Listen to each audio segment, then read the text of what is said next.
Hello, I'm Isaac Hayes III, founder and CEO of Fanbase. Listen to what I'm about to tell you. The window to invest in Fanbase is closing. We've raised over $10.6 million of our $17 million goal. That means there's room for less than 6,370 people to invest in Fanbase for the average amount. The minimum to invest in Fanbase right now is $399. That makes you an owner in Fanbase today. Go to startengine.com/fanbase to invest. Why? Because current social apps have taken advantage of users for far too long, with content suppression, shadow banning, harmful racist content, and no real tools for monetization and equity. Fanbase has over 1.4 million users and counting, allowing anyone to reach all their following and monetize their content from day one. Social media is the new TV, and whoever owns the apps that distribute that content have the opportunity to own potential billion-dollar companies. While big platforms with uncertain futures are failing to serve their users, Fanbase is stepping up to fill the gap. Don't wait until it's too late. Invest now, invest for yourself and your future. Go to startengine.com/fanbase and own the next generation of social media.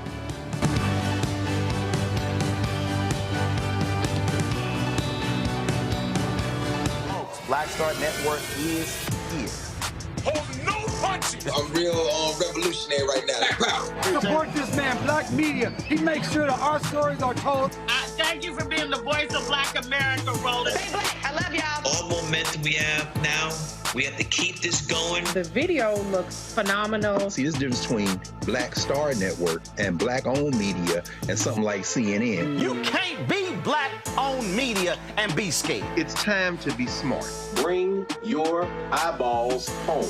You dig?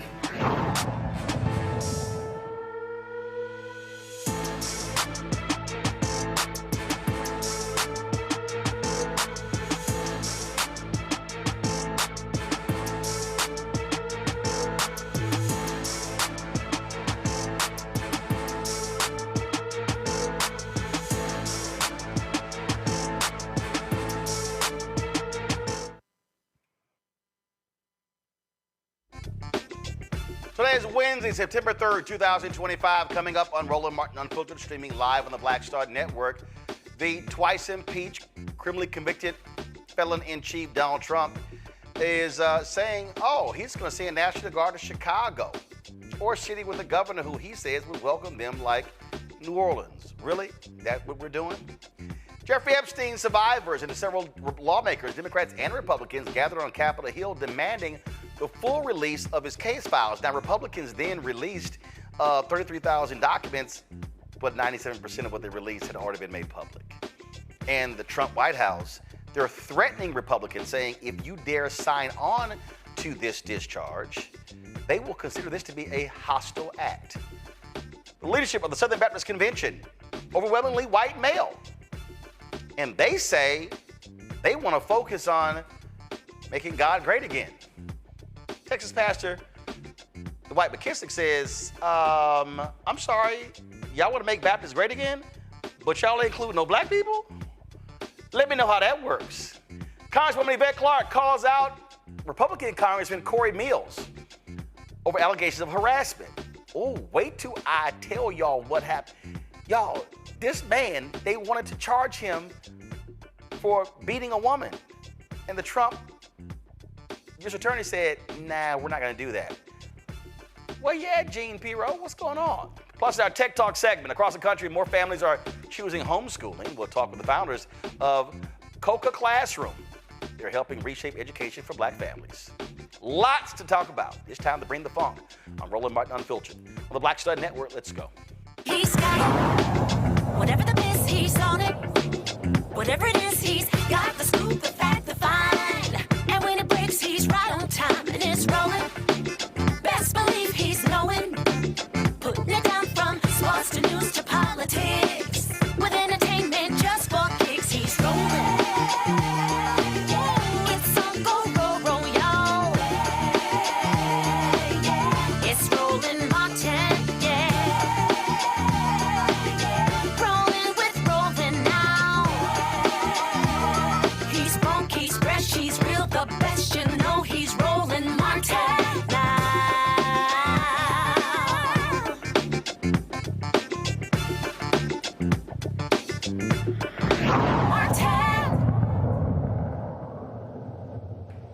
Well, Captain Bone Spurs, you know, the twice impeached, criminally convicted felon-in-chief Donald Trump, the same man who lied to get out of serving in Vietnam. He's never worn the uniform except when he played like a military person in high school.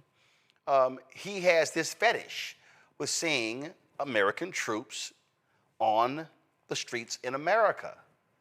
Well, today, he was meeting with Polish President Karol Nawrock. And what did he say? He was like, oh, you know what? I could send troops to New Orleans next. Why? Because they've got a Republican MAGA governor. We're making a determination now. Do we go to Chicago or do we go to a place like New Orleans where we have a great governor, Jeff Landry, who wants us to come in and straighten out a very nice section of this country that's become quite, quite tough, quite bad. So we're going to be going to maybe Louisiana, and you have New Orleans, which has a crime problem. We'll straighten that out in about 2 weeks. It'll take us 2 weeks, easier than D.C. But we could straighten out Chicago. All they have to do is ask us. Oh, you see how he's changing his tune? All Chicago has to do is ask us, because he knows he just can't do it. Because the way the process works, the governor has to make the request for the National Guard. Now, what's interesting here is Donald Trump's, we'll have Chicago, we'll have New Orleans solved in 2 weeks. Really? But why not Shreveport?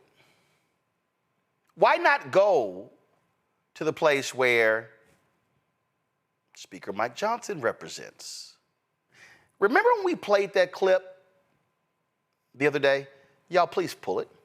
When Mike Johnson was on CNN, and he was specifically asked by John Berman, well, wait a minute. You keep talking about Los Angeles and the crime in California, and John Berman literally hit him with the facts about crime in Shreveport. And then Mike Johnson, he starts dancing around. He starts trying to give some other answer. There are things that we have to do. It's not as simple as that. See, I love it. See, when it's somebody else, send them in, take it over. But when you start changing the conversation, it's amazing how they start talking a little bit different. And so what do you have here? You have Mike Johnson, who really doesn't want to answer that question. Because, see, whether they want to own it or not, they don't want to see these people. They don't want to see these troops in their cities. All right, so control room, play it. Sometimes local governance does not do the job, and the oversight in D.C. is long overdue. I was going to ask when you might be calling for the National Guard in Shreveport, which is, you have part of your district is Shreveport. The FBI statistics, actually violent crime per 100,000 residents higher in Shreveport last year than Washington, D.C. There's a lot of good work that's been done. There's a lot of reasons for that, but we have a Democrat DA there who has not been prosecuting crime as some other more aggressive DAs have around the country. Soros funded that individual to be elected. But I'll say that, it's an urban area that has a lot of problems that are happening around the country, and we have to address it. So would the Guard help? If the Guard can help in D.C., the president has said he wants to send the Guard to Chicago and other places. Why not Shreveport? I don't know. That's not my call. Would you may ask be him for necessary. that? Well, I don't know. Let's take one city at a time and see. We have to address the crime problem in any city where it's a problem like that. And in large cities like in Chicago, as you mentioned, that would be a big help there. I was there just 2 days ago, and it's a serious, serious problem. They don't even report murders on the evening news in Chicago anymore because it's so common. And Democrat-run cities typically have that problem because they have not been tough on crime. President Trump is one who believes in that, and we do as well. And we've got to take every measure to make sure we're keeping American cities safe. It's common sense. I want to ask you. See, now I'm confused because, first of all, you talked about all of these things that, happen, and this is why there's crime. And now all of a sudden you're saying, but a big city like Chicago, or how it could really help them. So why wouldn't you want them in your city where crime is significant in Shreveport? Rebecca Carruthers, she is President CEO, Fair Election Center out of D.C., Tyler McMillan, social justice leader and movement strategist, also out of D.C. as well. See, this is just what I find to be just fascinating, Rebecca. They never really want to talk about their places because that's not what they want to talk about. So, let's go to let's go to New Orleans. Okay, since you're gonna go to New Orleans, let's go about Baton Rouge. You got that white Republican mayor in Baton Rouge. I guess we don't want to include that because it's a little too close, huh? Roland, I can think of a lot of sundown towns in this country that could really use some federal intervention. Those are towns where I don't feel safe. those are towns where a lot of Black Americans don't feel safe. So what I find very interesting is that they're targeting cities that have higher or above average Black populations. When we look at crime as a whole, and it's also unfortunate that we're seeing our congressional leaders attach crime to urban areas when we know crime happens everywhere. And so if there is a need for bringing in federal intervention, then talk to some of these mayors, actually have a conversation. And many was telling them that they need resources. And the resources aren't just packaged in additional monies for more local law enforcement or federal law enforcement in this case, but actually programs for crime intervention, such as increasing the quality of education, increasing job skills and after-school programs for young people in this country. So if the federal government wants to intervene, they either need to do it in the areas that could really use some federal intervention, like the sundown towns that I spoke of, or provide and loosen up resources that mayors are actually asking for. Tyler, it's just so hilarious. And again, now all of a sudden, because he's been getting pushback, oh well, you know, if they seek my help and ask my permission. No, I thought you're the big bad bully. I thought you were like, no, I'm sending them in regardless. I don't care. I'm doing it. He knows he's going to lose in court. Right, I echo the same words, and I think it echoes the long history of federal violence against Black cities, as we see. And it's really about control and the criminalization of Black communities, because as you know, as said, safety comes from the investment in people. It comes from not tanks and tear gas, but it comes from the investment in public schools and after school programs and teacher support. It comes from, you know, when we invest in housing in Section 8 and not leaving families vulnerable to displacement and homelessness. It comes from when we don't cut programs such as mental health and substance abuse treatment, and in the closing of community clinics. And so we see all these different cuts from SNAP to WIC and other safety net programs. And that's where the true safety comes from. And it's crazy to me that this administration keeps talking about public safety, but all the deterrents that help, you know, create safety in our communities is being cut left and right from the budget. And I think it's crazy to me that they're so focused on that, but continue to cut these necessary programs that promote public safety. Yeah, because they don't actually want to confront crime. What they want is, Rebecca, they want the show. They want the television show. They want the show of force. They want the folks in their uniforms, and that's right, in the tanks rolling down the streets, and it's the show of force. Donald Trump wants everything to be a television show in this country. And the people surrounding Donald Trump need to wake up, because at the end of the day, I don't care what that man says, he will not be president forever. There's going to be a tomorrow. There's going to be a next day. And all of these people are sycophants of a president that is hell-bent on destroying our democracy instead of trying to actually reform and improve our democracy. There's going to be hell and high water to pay. Like, people aren't going to forget who supported this madness and who just went along to get along. Absolutely, and we know how these people are operating, Tyler, and what they're trying to do, they're trying to set up this whole deal, oh, you're defending crime.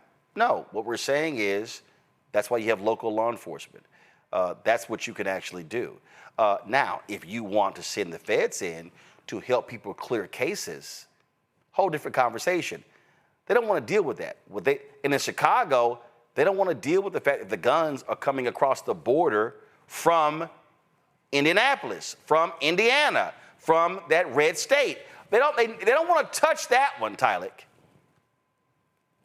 Yeah, absolutely. And as you said before, people should have the autonomy of their own city. You know, as you think about here in Washington, D.C., and the fact that residents do not vote federally for them to be for their local law enforcement to be taken over. I think that is the job of when you elect your local city councilmen and your state representatives. That's who should deal with public safety, not the federal government. And what we see here is a total overrun of folks' local autonomy and what they pay their and elect their local officials for. And yet we are seeing the federal government trying to do an overhaul and we see a fascist regime trying to take over local communities.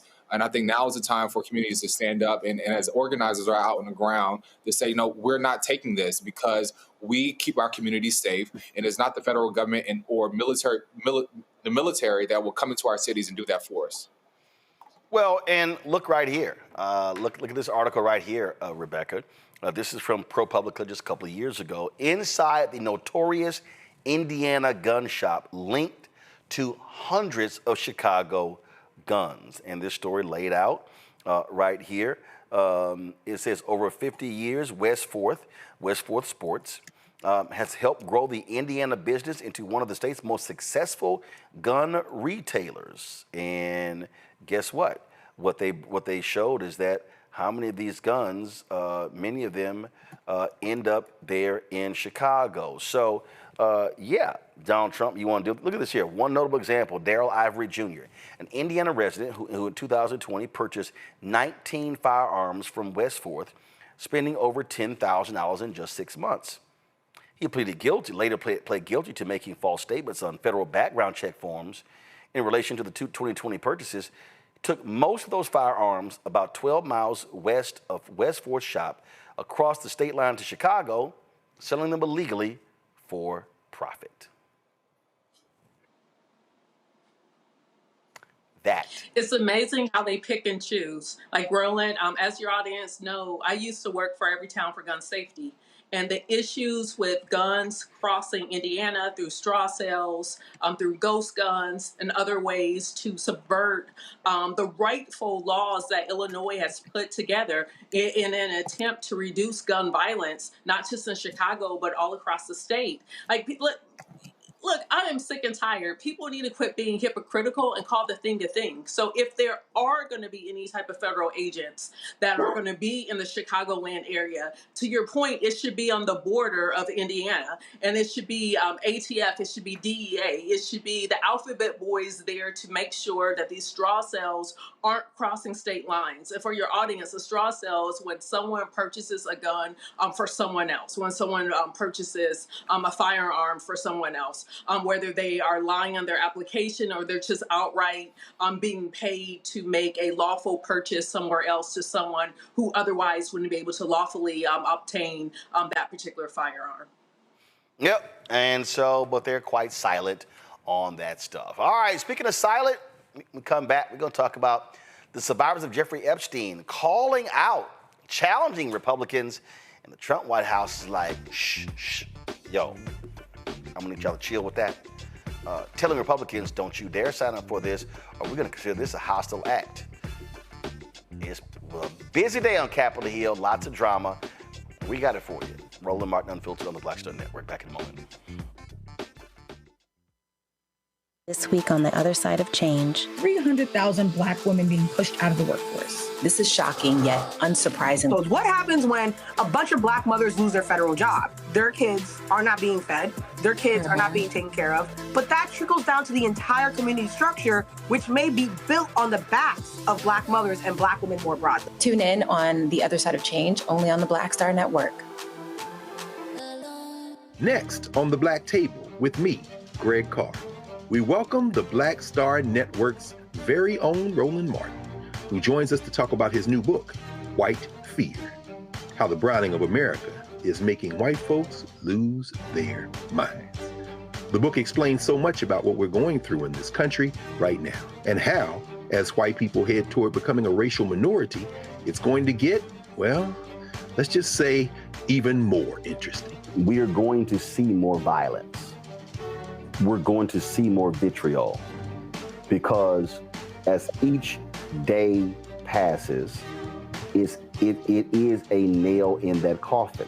The one and only Roland Martin on the next Black Table, right here on the Black Star Network. Hey, it's John Murray, the executive producer of the new Sherry Shepherd Talk Show. This is your boy, Earthquake. And you're tuned in to Roland Martin, Unfiltered.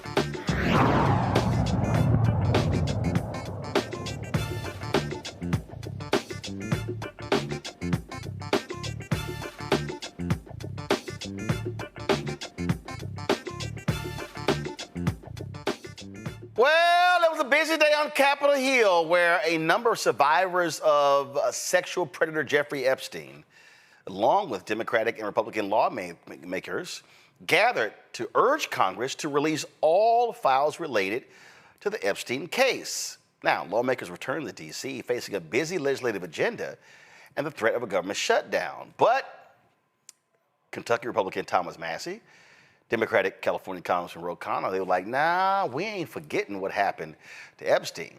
Victims joined a group of state representatives to support a discharge petition. To join a group of congressional members to support a discharge petition, a procedural move intended to compel the release of sealed files related to the late sex offender. So far, only 4 Republicans have signed the petition, while GOP leadership is advising members not to support it. House Oversight Committee did release some files from the Justice Department. Most of the documents, including video, audio, and court filings, were already made public. 97% of that was made public. So here's some of what was said today on Capitol Hill. It was, like I say, quite the busy day, folks. And one of the folks who was really vocal was Thomas Massie. And he was saying point blank, hey, I'm not going to sit here and back down. And he just made it perfectly clear. This is one of the survivors who was putting pressure on Republicans. Come along and speak up so that we can be more of a stronger voice and louder. And so what is your message to President Trump on this, Maria? Listen, I don't want to send a direct message to him. I'm already scared enough. Yeah. Just pass the vote, listen to us. This is not a hoax. Like, it's not going to go away. And like I said on my speech earlier, we're not going to be silenced anymore. We will be speaking moving forward. Wherever we need to be, we will be, and we need to pass this. Go ahead. Today he come along. You through. So let me find it. So y'all know all the networks were covering. Oh, so it's a perfect example. So watch this here. All the networks were covering the news conference. Oh, except one. C-SPAN, CNN, MSNBC, ABC News Live, Scripps News. Oh, down there on the right, Fox News happened not to be covering this. I wonder why Fox didn't want to cover a news conference of sexual assault survivors talking about release the Epstein files. Oh, because that could somehow hurt Donald Trump. Oh, now I see. Now I see. I keep telling y'all, they are not a news network. They are the communication arm of the Republican Party. And so whatever Donald Trump wants, Fox News is going to kiss that behind and give to him. Now, you know, one of the folks, again, Thomas Massie, and this is the actual discharge petition. This is what it says. Motion to discharge a committee from the consideration of resolution. This is how you bypass Speaker Mike Johnson. Says to the clerk of the House of Representatives, pursuant to the Clause 2 of Rule 15.1, Thomas Massie moved to discharge the Committee on Rules from the consideration of the resolution H.R. 581, entitled A Resolution Providing for the Consideration of the Bill H.R. 185 to Advance Responsible Policies, which was referred to said committee on July 15, 2025, in support of which the undersigned members of the House of Representatives affixed their signatures, to wit, Thomas Massie. So as we said, 4 Republicans have actually signed it. And Trump has been calling around saying, nope, don't talk, don't talk, don't talk, don't talk, be quiet, do not talk. And what's interesting is you've got people, again, Thomas Massie is a Republican. Go to my iPad. Thomas Massie is a Republican from Kentucky.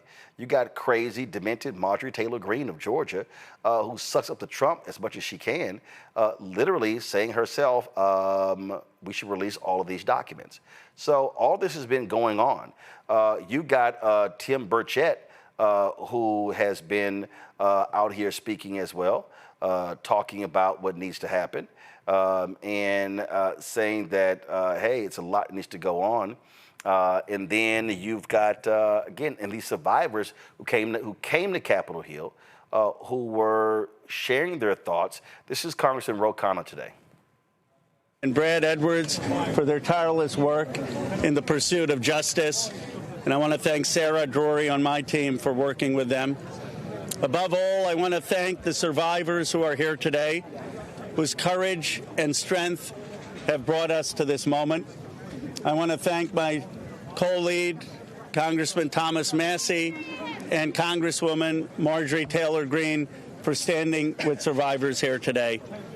Today, as you can see, we're united in restoring trust in government. We're here not as partisans, we're here as patriots.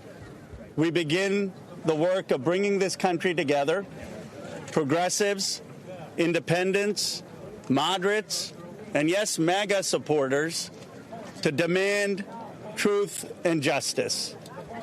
A nation that allows rich and powerful men to traffic and abuse young girls without consequence is a nation that has lost its moral and spiritual core. Americans are asking a very simple question. How is it possible that in the richest, most powerful country in the world, there are corrupt special interest forces, both foreign or domestic, that are preventing the release, that have a stranglehold on our government and are preventing the release of the full Epstein files? There is something that is rotten in Washington. Less than 1% of these files have been released. We are demanding today on the discharge petition that all of the files be released. We know we have 212 Democrats, and we have 4 Republicans, courageous Republicans like Thomas Massie, Nancy Mace, who was so emotional yesterday after talking to the survivors, Congresswoman Boebert, and Congresswoman Marjorie Taylor Greene. We need just 2 more signatures to force the release. So we gather here on the steps of the Capitol to confront these corrupt forces. Today we stand with survivors. We stand against big money. We stand to protect America's children. That is really what this is about. I now want to bring up my Republican colleague, Thomas Massie. He has shown so much courage, so much leadership. And I saw some people, I say the same thing about Marjorie Taylor Greene. She has shown so much courage on this issue. I saw some people when I was coming here calling her names. We've got to stop that. We've got to stop the partisanship on this issue. This is an issue where they both have shown real courage and leadership, and I appreciate them joining us today. Congressman Massie. I want to thank my colleague Ro Khanna for co-leading this effort to bring transparency and justice for these victims. I hope my colleagues are watching this press conference.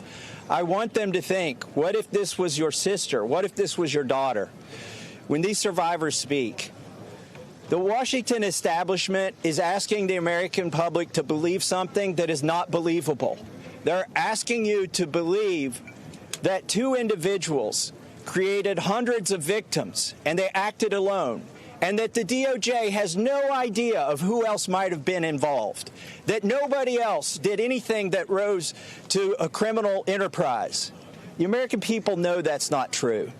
Now, the Speaker of the House just offered a fig leaf to my colleagues. They're going to vote on a non-binding resolution today that does absolutely nothing. I appreciate the efforts of my colleague James Comer, who's leading the Oversight Committee. They may find some information, but they're allowing the DOJ to curate all of the information that the DOJ is giving them. If you've looked at the pages they've released so far, they're heavily redacted. Some pages are entirely redacted. And 97% of this is already in the public domain. So I'm calling on my colleagues. Be one of the next 2 who sponsors this discharge petition. I think it's shameful that this has been called a hoax. Hopefully today we can clear that up. This is not a hoax. This is real. There are real survivors. There are real victims to this criminal enterprise. And the perpetrators are being protected because they're rich and powerful and political donors to the establishment here in Washington, D.C.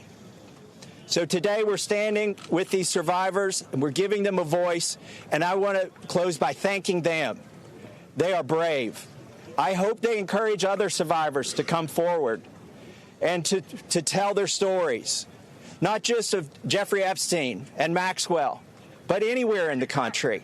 This is a message that we are sending. This is a litmus test. Can we drain the swamp? Are there people who are outside of the reach of the law? I don't think there should be. So hopefully today we'll get 2 more signatures on the discharge petition. That's all we need. And with that, I want to introduce the bravest woman in Congress, Marjorie Taylor Greene. Here, so what was crazy here, so when you heard Massey say that, look, this is not a hoax, he was talking about that idiot Trump. Like literally, he was talking about Trump. Trump is so desperate for this to go away. He's so desperate for this to go away. He was like, this is a hoax. It's a hoax. It's a hoax. And again, what he does is every time when something happens, what he does is he doesn't want to address the issue. So what he wants to do is he wants to call it a hoax. He wants to, because he wants to deflect it. He wants to say, this is not real. That's what he did today. He's literally in the Oval Office, and he's like, this. When he was asked about, this thing, it's a hoax. It's a hoax. It's made up. It's made up. It's made up. And so that is literally his go-to. That's his go-to right here. Here it is. Watch this. So this is a Democrat hoax that never ends. You know, it reminds me a little of the Kennedy situation. We gave him everything over and over again, more and more and more, and nobody's ever satisfied. From what I understand, I could check, but from what I understand, thousands of pages of documents have been given. But it's really a Democrat hoax because they're trying to get people to talk about something that's totally irrelevant to the success that we've had as a nation since. Calling it a Democratic hoax, Tyler. But the discharge is led by a Republican from Kentucky and backed by Marjorie Taylor Greene and Lauren Boebert. I don't get those 3 confused as being Democrats. Yeah, absolutely. And we see here that he's trying to really switch the narrative from away from his own party, who's calling for also the release of these files, and folks who have been very, very loyal to his camp.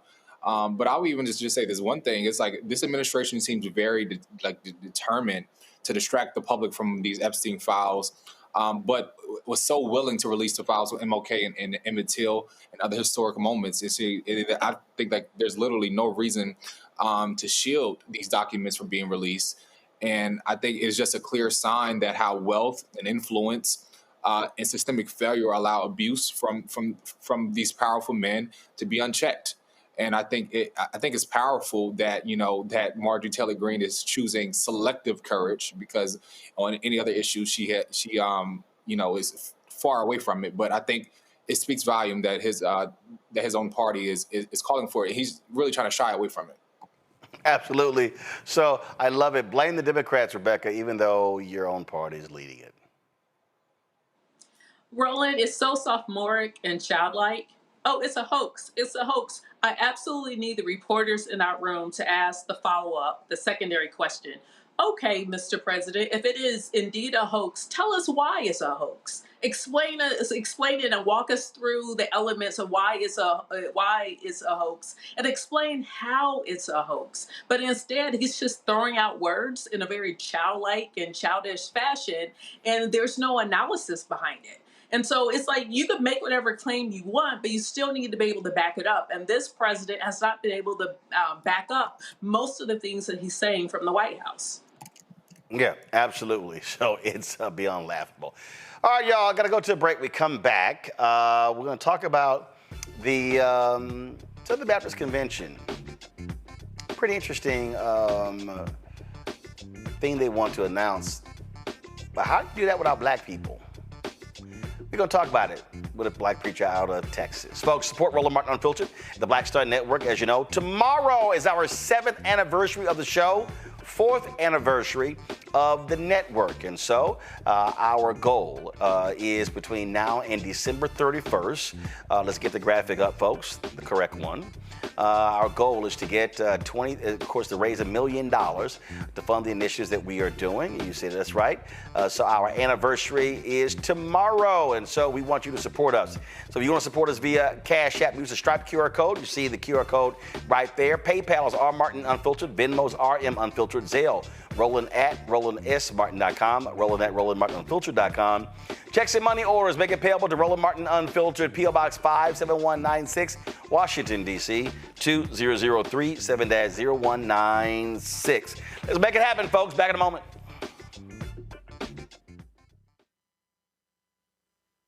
Next on A Balanced Life, here on Black Star Network, we're talking what it means to be a balanced young adult and turning 21. I know 21 is one of those ages where you think you're grown. You can do whatever you want. The law says that you can.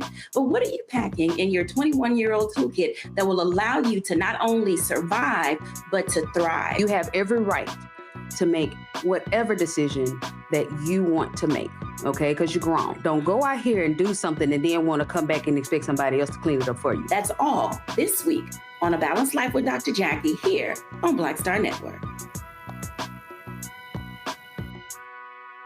This is Essence Atkins. Mr. Love King of R&B, Raheem Devon. It's me, Sherry Shepard, and you know what you watch. You're watching Roland Martin Unfiltered.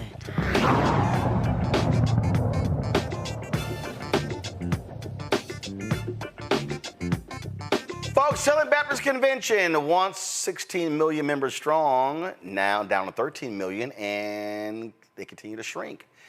The SBC is facing criticism over whether it is overwhelmingly white male leadership can lead them into the future. Some leaders, like William Wolf, are rallying around the idea of making Baptists great again. The loudest voices pushing that mission, nearly all white guys. They're literally driving efforts to denounce critical race theory, roll back diversity initiatives, and pass a so-called law amendment that bans women from being pastors. Reverend Dr. William Dwight McKissic, senior pastor of Cornerstone Baptist Church, Arlington, Texas. He posted this response to Wolf's comments on social media. He said, "You can't have a group who adopt as their mission to make Baptists great again, and it's only represented by white males. Their true goal is to make the SBC white again, so that they can denounce CRT, DEI, and pass the law amendment that thus far they've been unsuccessful in doing." Well, Pastor McKissic joins us right now. Glad to have you back on the show. It is interesting, make Baptists great again, and to your point, that's a little bit hard to do as if black folks don't exist, because if you look at the growth of the Southern Baptist Convention, or actually what's actually been keeping them going, hasn't been white churches, been black people. Good to see you, Roland. Thanks for inviting me. I want to say the group that William Wolf heads, it's a Center for Baptist Leadership. He named it. He used to work for the Trump administration. I think that Making Baptists Great Again is a spinoff of, MAGA, Making America Great Again. He worked as an intern for Dr. Al Mohler, who would probably represent probably the only one of the few cabinet members who would be so vocal on some of the things regarding DEI. He was adamantly opposed to passing the CRT resolution that was passed, much to the dismay of that whole Making Baptists Great Again crowd. They're mad going back to a resolution was passed that myself and other black pastors to affirm the election of President Obama in 2008. The vote took place 2009 as a matter of historic event, not to say you embrace all of his ideology or political belief systems, but just to acknowledge the fact that it was quite a historic feat for this country. The hands that used to pick cotton had now picked presidents, and so the majority voted to affirm the historic election of Obama, but that the group that William would represent was angry about CRT, angry about the Southern Baptist Convention has not succeeded. They denounced the curse of Ham, which was their theological position for years, that blacks descended from Ham. Ham was cursed, therefore all blacks were cursed, so that justified their slavery policies and practices, segregation, on and on. So in actuality, when it comes to vote, and even tried to exclude women from even serving as associate pastor of women, associate pastor of children. They don't want the word pastor, which the Bible does not back, in any way associated with the woman. So this group is sort of feeling defeated, and therefore Wolf has created this, I think based on votes, they're somewhat in the minority, but there's a growing sentiment and a MAGA element that will support, that want to go now and legislate again or review the issues we've talked about. And so that's what brings us here today. And I just hate to see what once was an organization, a lot of black campuses, Southern University, Baton Rouge, University of Arkansas, Pine Bluff, probably Texas Southern and Prairie View, where Southern Baptists had outreaches to college students that were quite impactful. I could just name a lot of positive stuff that has taken place through the Southern Baptist Convention, some directly connected to black people, but with the advent of Trump, and it was my projection that they would morph it to being the Trump Baptist Convention, and we're seeing a movement for they no longer have any shame in that game. They're moving in the direction to take on just about all the policies of Donald Trump. Yeah, they absolutely have sold out to Donald Trump. In fact, this was a tweet posted last year by William Wolf. A key pillar of any truly Christian biblical justice reform would be an increased use of capital punishment, both in increasing offenses punishable by death and more swiftly executing those sentenced to death, would serve as a major deterrent and help protect the vulnerable. Bishop, Pastor, here's reality. That's a lie. The death penalty has not served as a deterrent. It is not. We have not seen a dramatic drop in capital murders in this country because of the death penalty. But what you have is you have folks, and again, they love the Catholic Church position on abortion, but they don't want to talk about the Catholic Church's position on the death penalty, which they artfully oppose. Right. This is the law and order crowd that want to keep the Epstein files concealed. Wolf and Al Mohler, several of them have gone on record. They don't believe you can be a genuine, authentic, born-again believer, go to heaven if you vote for a Democrat, which I find a very ludicrous position to take, even if people think independent, vote independent, and vote on either side. But to tie how you vote to salvation, it contradicts the very belief system of the Southern Baptist Convention. We're saved by grace through faith and not of works. It's a gift of God. So for them to say your vote has an impact on whether or not you're saved or can go to heaven, that's hearsay of the highest order. But that's what the William Wolf crowd represents. And if they get totally in charge of the SBC, lights out, particularly for most of us in the National African American Fellowship. The Chinese Baptists have even gone on record disagreeing with them wanting to pass a law amendment because they recognize women being gifted and can have the spiritual gift of pastoring. And the Hispanic groups, the minority groups, don't feel as the others. Then that's why they have not. And you say we're 20% minority as a convention, and that's why they have not been successful in passing the votes to turn us back to another era. And this guy, he wants Christian nationalism. This is him on a right-wing podcast, and this is what he says, and I'm trying to figure out what's so Christian about what he had to say. Listen to this. So I've said it like this before, right? The Democrats hate God, they hate family, they hate marriage, they hate children, they hate our nation. So figure out what it looks like to pursue a policy agenda that, that displays a hatred for all those things, which are, fundamentally a part of what we would call the true, the good, and the beautiful. And that's. Come on. See, and again, this is the game they play. I know a lot of people. I know a lot of pastors, okay, who vote Democrat. Say they hate God, they hate family, they hate children. I mean, that's just sheer stupidity. But this is what the right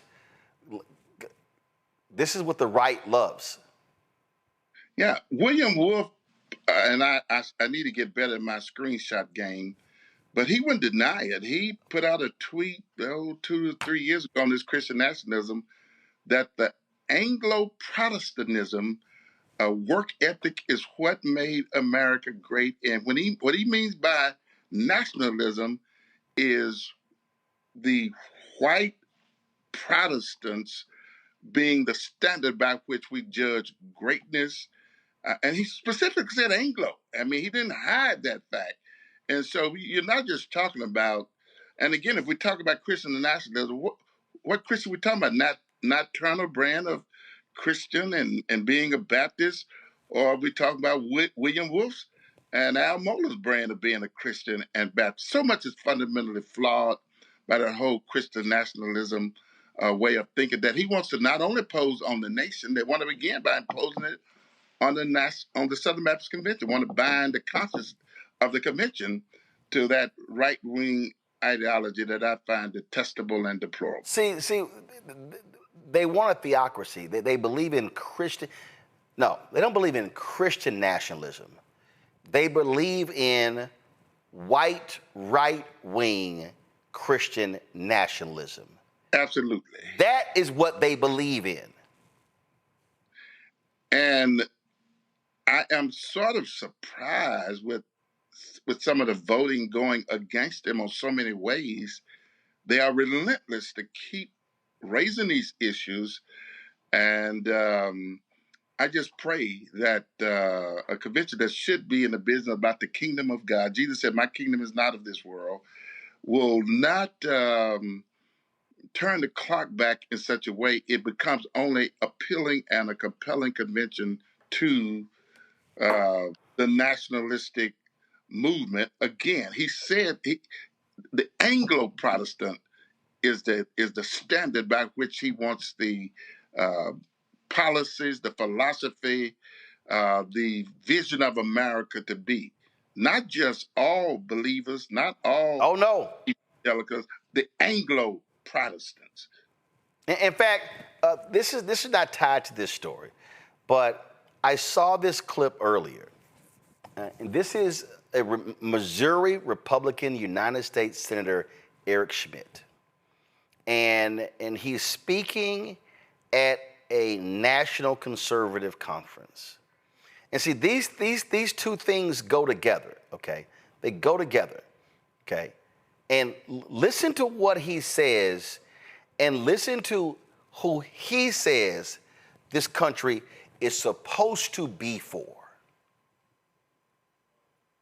The Continental Army soldiers dying of frostbite at Valley Forge, the Pilgrims struggling to survive in the hard winter soil of Plymouth, the pioneers striking out from Missouri for the wild and dangerous frontier, the outnumbered Kentucky settlers repelling wave after wave of Indian war band attacks from beyond the stockade walls. All of them will be astonished to hear that they were only fighting for a proposition. They believed they were fighting for a nation, a homeland for themselves and their descendants. They fought, they bled, they struggled, they died for us. They built this country for us.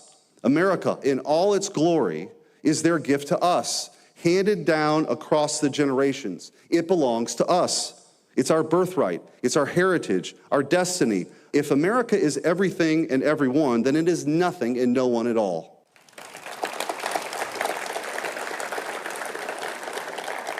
When they tear down our statues and monuments, mock our history, and insult our traditions, they're attacking our future as well as our past. By changing the stories we tell about ourselves, they believe they can build a new America with the new myths, a new people. But America doesn't belong to them. It belongs to us. It's our home. It's a heritage entrusted to us by our ancestors. It's a way of life that is ours and only ours. If we disappear, then America too will cease to exist. Pastor McKissic, who's us? Who's our? The way I see that, he ain't talking about me and you. Absolutely. I asked that question several years ago in Louisiana when they wanted to say the convention was against Russell Moore, which is also at the root of this. And they say, we're against it. Who is we? It's certainly not the black components or the more progressive. Russell Moore spoke out against police brutality, and that brought about the anger of people like William Wolfe. Paul Pressler, before he passed, stood before an all-white audience at Southern Seminary and said the wrong side won the Civil War, and they burst out with laughter and applause.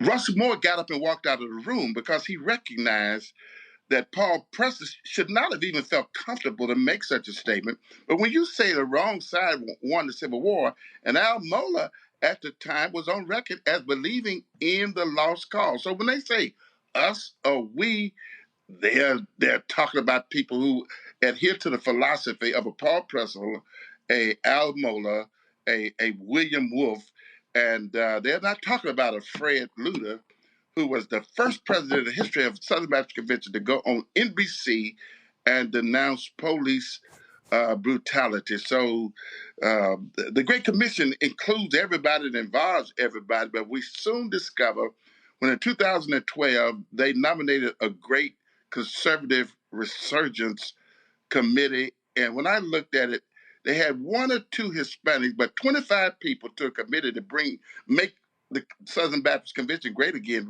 evangelism, missions, revival, baptisms, and they left any black female or black male completely off the committee. And of course, Pressler makes that particular comment, but I wonder what that same Bible says about sexual assault of men. Well, yeah, there's been some discoveries about him, some credible accusations, which means... And the SBC settled many of those lawsuits when several men accused him. But again, it shows you the hypocrisy where a Paul Pressler, come on, go to my iPad. This is the photo of him. This is the New York Times obit when he died at 94. And also, he was a former judge. He's a former judge. It's amazing how they are so morally superior, but not in all things. The fact that they've never publicly acknowledged his ills or that his practices were totally counterculture to what they say our belief systems are is pure hypocrisy to me. And they are upset with Russell Moore because he put on a MLK 50 in Memphis, 7 or 8 years ago, and it's very successful, very powerful, brought Southern Baptists together across racial lines and college students in a powerful way.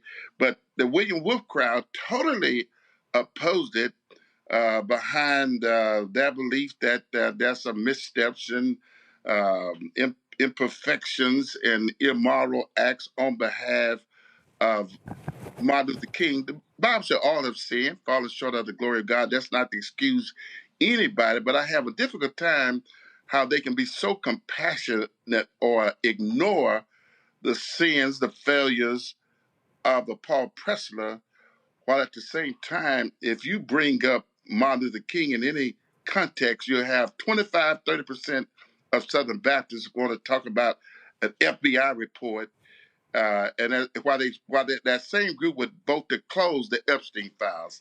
Hypocrisy on steroids. Absolutely, and this is Christianity Today.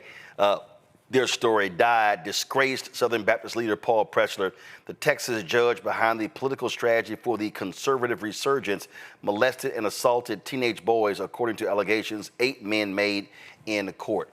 The thing that we have to, and the basis of my book, White Fear, Pastor McKissic, and I said it, White Fear, how the browning of America is making white folks lose their minds.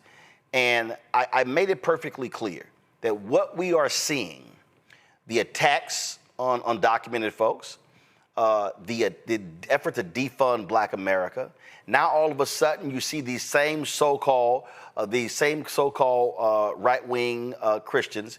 Now they're complaining about the immigration in Europe. They're complaining about birth rates. They're following Elon Musk there. And what they're complaining about are white birth rates. What this is all about, and I saw it coming. They are scared to death of America becoming a nation, majority of people of color. And that's why that speech by a sitting United States senator, and you know what's amazing? Not a single one of these national television shows has talked about that, where this man is a United States senator and he is preaching a white nationalist, white supremacist ideology. And what these folks are advocating for, they want whiteness to be to maintain power. You've got people Donald Trump has hired who have actually said we are better off if we have more white men who are in power. That's what's driving this whole agenda. Whiteness is what's driving it.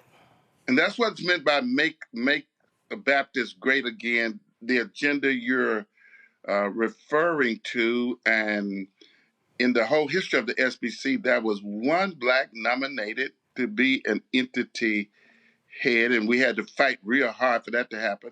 Unfortunately, he had misrepresented his resume and was disqualified, but there's still no, if you go on the Southern Baptist website today, everybody who makes $500,000 or more, huge salaries, the most powerful people in the convention, every last one of them is a white male in 2025 after having been integrated since 1954. So to see this backpedaling from previous years, when I was growing up in terms of camps, terms of missions outreach, in many ways, I was shocked to discover as a 20-some-year-old that the Southern Baptist has such a racist history and advocates of slavery. I didn't know their origin and development because growing up in a Black Baptist context that had friendly relationships with Southern Baptists, I was just appalled and shocked at their history. And there were concerted efforts to change this and major steps being made.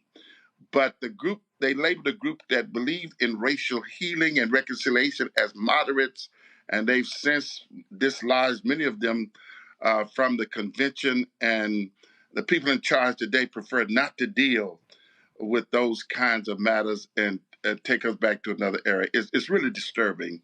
And I appreciate you even giving that you find this subject matter interesting enough to know it's not in the best interest of the country, let alone not in the best interest of Southern Baptists. Well, they have been more Southern than Baptists in their history. And we're going to close it with this here. This is a look at the executive committee members of the Southern Baptist Convention. And you see what it looks like. You got this one sister who's a principal. Well, actually, that is not the executive. This is the. They're non-entity heads. Okay. They are executive committee members, but they are not the executive entity heads. Those are volunteer people. Gotcha. So that's the executive committee. So they have on their website here, they have executive committee members, executive committee staff. But if you click SBC and it lays out their executive committee is comprised of 86 representatives. But then when we talk about executive entity heads, that would be 6 seminaries, the North American Mission Board, the International Mission Board, and Lifeway. Who has those particular 9 entities? They are salaried people.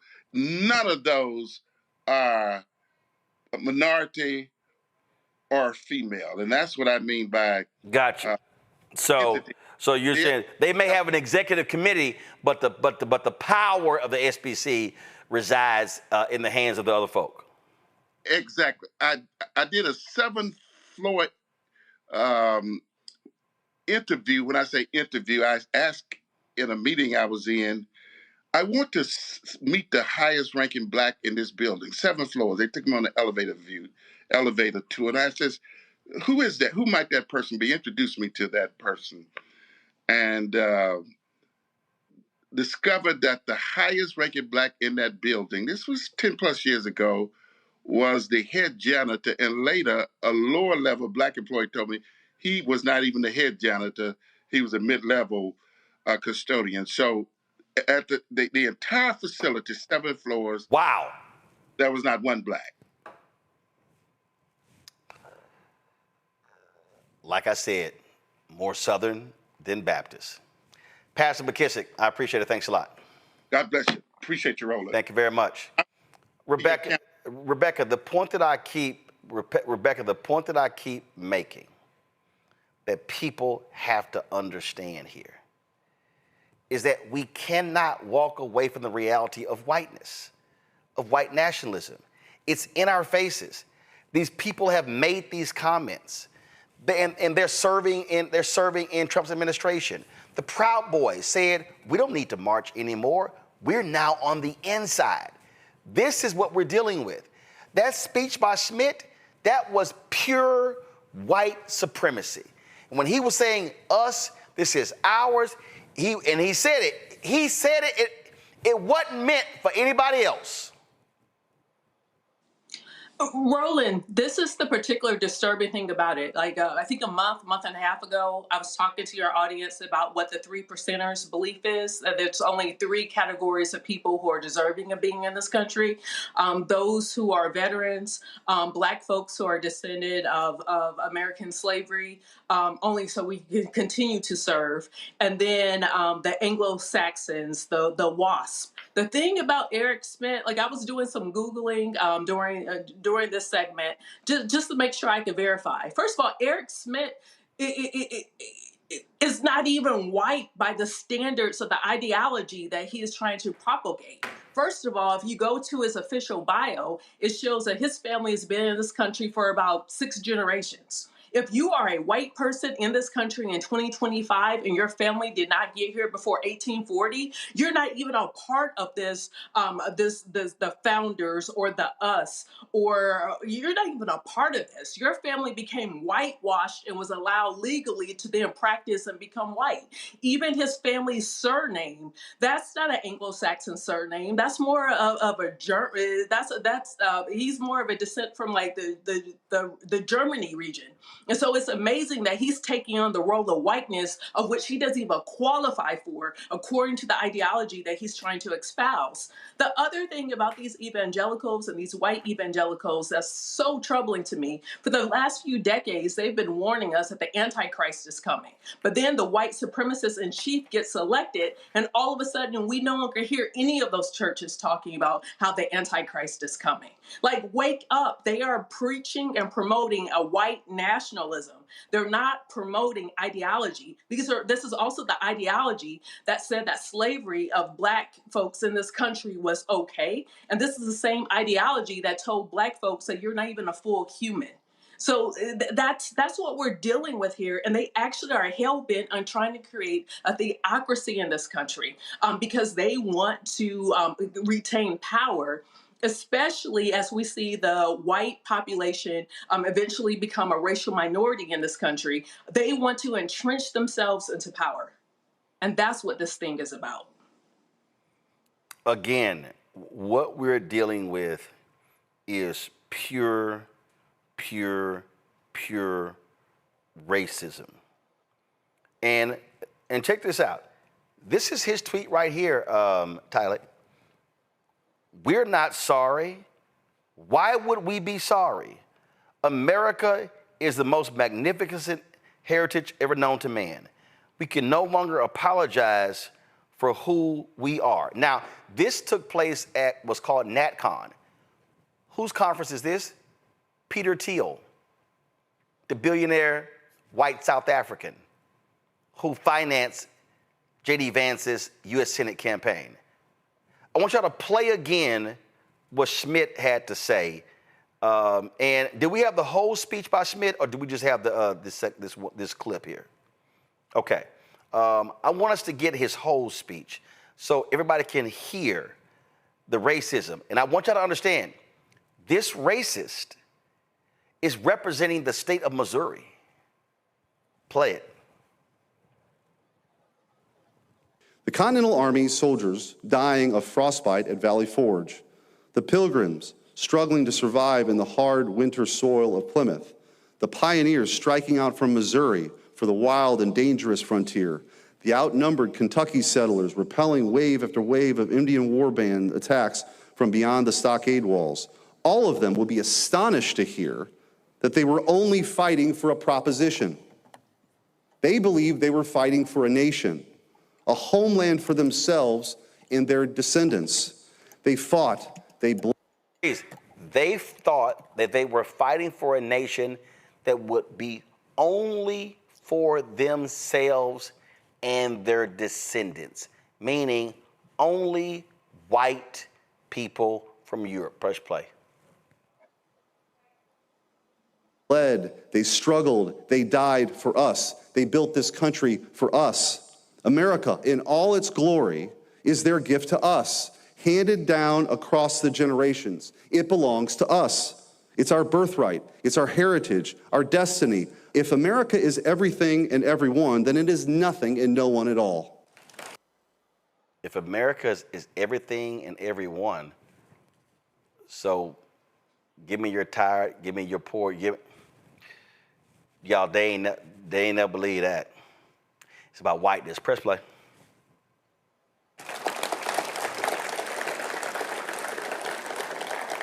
When they tear down our statues and monuments, mock our history, and insult our traditions, they're attacking our future as well as our past. By changing the stories we tell about ourselves, they believe they can build a new America with the new myths, a new people. But America doesn't belong to them. It belongs to us. It's our home. It's a heritage entrusted to us by our ancestors. It's a way of life that is ours and only ours. If we disappear, then America too will cease to exist. Doesn't belong to them, it belongs to us. Can't be more racist than that, Tyler. Yeah, that's very, very blatant racism. And the fact that it's coming from a sitting U.S. senator, I think, is very disgraceful.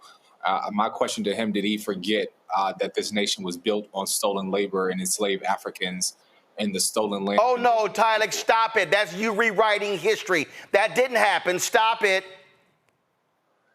Absolutely. And he forgot all these basic principles. As even mentioned before, he is already outside of the club. So how is he even talking about what's his and the statues that's his? But yet we are fighting every single day to even teach our history in our schools and our classrooms. And they're taking artifacts out of our museums and sending it back. So, I mean, it's very, very disgraceful. And it's like America belongs to us, you know, the generation who generation after generation continue to fight for this freedom, even when this nation denies it to us at every turn. That is who America belongs to. And I say this is very disgraceful and is very blatant in white supremacy and the suppression of Black, brown, and indigenous voices here in this nation. Something tells me, Rebecca, that little Eric Schmidt, he never actually heard this from the first Black woman elected from the South to Congress.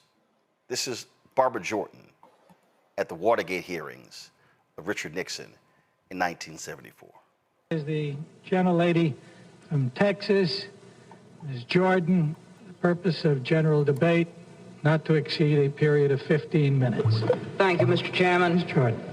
Mr. Chairman, I join my colleague, Mr. Rangel, in thanking you for giving the junior members of this committee the glorious opportunity of sharing the pain of this inquiry. Mr. Chairman, you are a strong man, and it has not been easy, but we have tried as best we can to give you as much assistance as possible. Earlier today, we heard the beginning of the preamble to the Constitution of the United States. We, the people, It's a very eloquent beginning.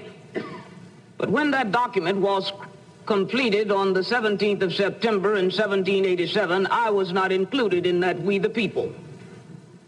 I felt somehow for many years that George Washington and Alexander Hamilton just left me out by mistake. But through the process of amendment, interpretation, and court decision, I have finally been included in we the people.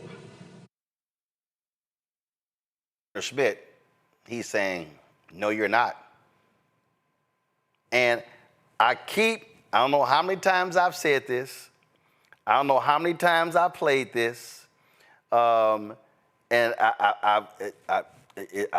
listen, this scene, it says everything you need to know and understand about how these racists view this country. And for Senator Eric Schmidt, this scene in The Good Shepherd says everything that needs to be said to understand how these people feel. And they really feel, and I'm telling y'all, this is why I wrote the book, White Fear. They absolutely believe that America is for white people, white Anglo-Saxon Protestants, and the rest of y'all can go to hell. This is that great scene from The Good Shepherd. It's really a 48-second scene. I'll leave the front on. Now, I hate that Joe Pesci, how they wrote it in referencing black people, they use the N-word. But what Matt Damon's character said, playing a WASP Secret Service of a CIA agent, this scene speaks to what Schmidt was talking about and what the Southern Baptist Convention leaders are talking about and what these people standing up with Trump are talking about. They do not want anyone in this country except white people in power. Listen. Talk to me about. The government's about to deport you for certain activities. I'm in this country since I'm 2 months old. Does that make me Italian? I'm American. And they're trying to send me back? I could have the deportation order reviewed. Have you classified as highly sensitive for national security? I could take the government off your back if you can help us. Usually the guys that scare me. You're the people that make big wars. No, we make sure the wars are small ones, Mr. Palmer. Let me ask you something. We Italians, we got our families and we got the church. The Irish, they have the homeland. The Jews, their tradition. Even the niggers, they got their music. What about you people, Mr. Carlson? What do you have? The United States of America. The rest of you are just visiting.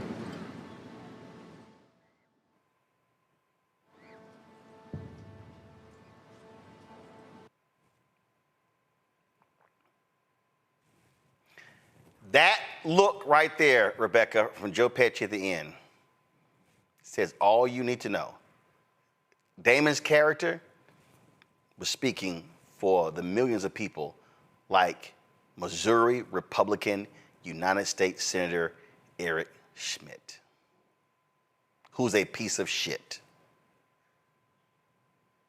Try to talk about how it's his heritage. And he started to quote about things that happened at Valley Forge. It is so disingenuous. According to his own bio, his family didn't get here until 125 years, at least, after Valley Forge. So what do you mean by heritage? You know, that's the first thing. The next thing is, this is not about theology, because he's talking to the Southern Baptist Convention. And once again, according to his bio, he is Roman Catholic. So what are we talking about? It's not about his heritage, because that would be factually incorrect. It's not about his theology, because that would be factually incorrect according to his own information that he has put out into the public. So at that point, this thing is about white nationalism. That's what he supports. That's what he promulgates. And people have to be very clear about what it is that we're seeing, what we're experiencing. And for people who aren't comfortable with calling out white nationalism, you better get really comfortable, because that's where we're at in the historical timeline of this country. Tyler.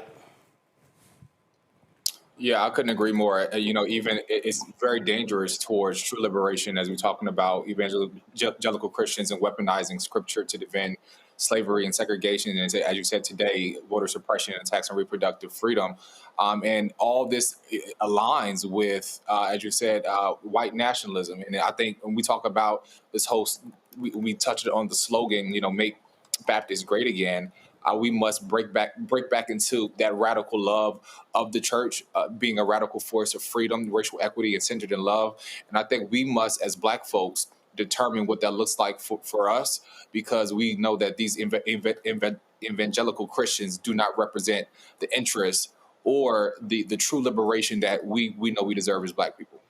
Absolutely. All right, folks, going to go to a break. We come back. What happens when you are a MAGA Republican? You allegedly beat a woman. The cops in D.C. want to file charges against you. But the Trump U.S. attorney says, nah, we're good. We're going to excuse that. Congresswoman Yvette Clarke, chair of the Congressional Black Caucus, wants this Republican censured. We'll show you her speech next, right here. Roland Martin Unfiltered on the Black Star Network. Next on the Black Table with me, Greg Carr, we welcome the Black Star Network's very own Roland Martin, who joins us to talk about his new book, White Fear, How the Browning of America is Making White Folks Lose Their Minds. The book explains so much about what we're going through in this country right now, and how, as white people head toward becoming a racial minority, it's going to get, well, let's just say, even more interesting. We are going to see more violence. We're going to see more vitriol, because as each day passes, it is a nail in that coffin. The one and only Roland Martin on the next Black Table, right here on the Black Star Network. This week on The Other Side of Change, 300,000 Black women being pushed out of the workforce. This is shocking yet unsurprising. So what happens when a bunch of Black mothers lose their federal job? Their kids are not being fed, their kids are not being taken care of, but that trickles down to the entire community structure, which may be built on the backs of Black mothers and Black women more broadly. Tune in on The Other Side of Change, only on the Black Star Network. Farquhar, executive producer of Proud Family. Bruce Smith, creator and executive producer of The Proud Family, Louder and Prouder. And you're watching Roland Martin Unfiltered.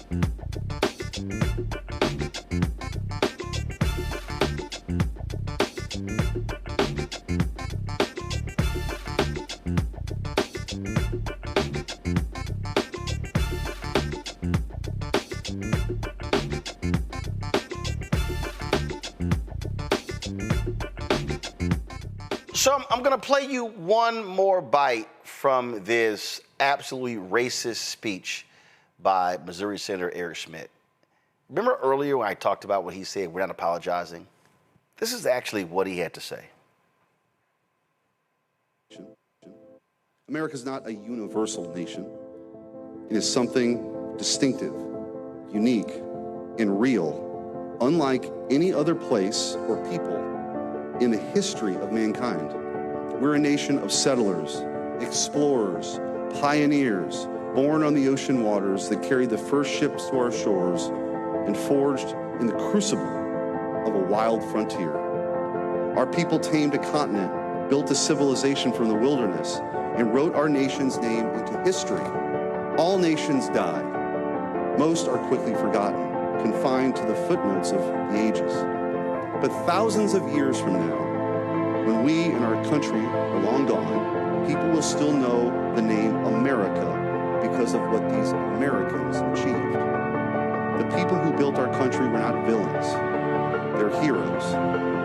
We can no longer apologize for who we are. We're not sorry. Why would we be sorry? America is the proudest and most magnificent heritage ever known to man. He's proud of that. And first of all, to his team, you are idiots. You don't have your music louder than your audio. That's just basic editing there. This is, I need people to understand the language here. Oh, we're not apologizing. And you notice that fictitious, they forged a nation out of the wilderness. So we're just going to skip over what funded the country? That's just little pesky details. See, what this is right here is in preparation for next year, the 250th anniversary of the country. See, what's going to happen next year? You're going to hear speeches like this here. The attack of Trump on the Smithsonian, this is why they're doing that. Why did the U.S. Holocaust Museum temporarily remove a display that said that Jews were being denied entry into the United States in World War II? Why would you take that down? See, there is a desire to present his story and not history. And so when this Eric Schmidt stands up and proudly discusses the white heritage of America. Oh, he didn't say white, but we knew what he meant. We knew exactly what he meant. And what they are saying right now, oh no, we're not apologizing for any of that. Oh, we're not going to turn our backs on that. Remember the earlier clip? They took down our really? When you say our statues and monuments, do tell. Which ones? The ones of Robert E. Lee, Nathan Bedford Forrest, and all the other Confederate white domestic terrorists? Is that who you're talking about? I need people to understand what we're dealing with. Y'all, he is one of 100 United States senators.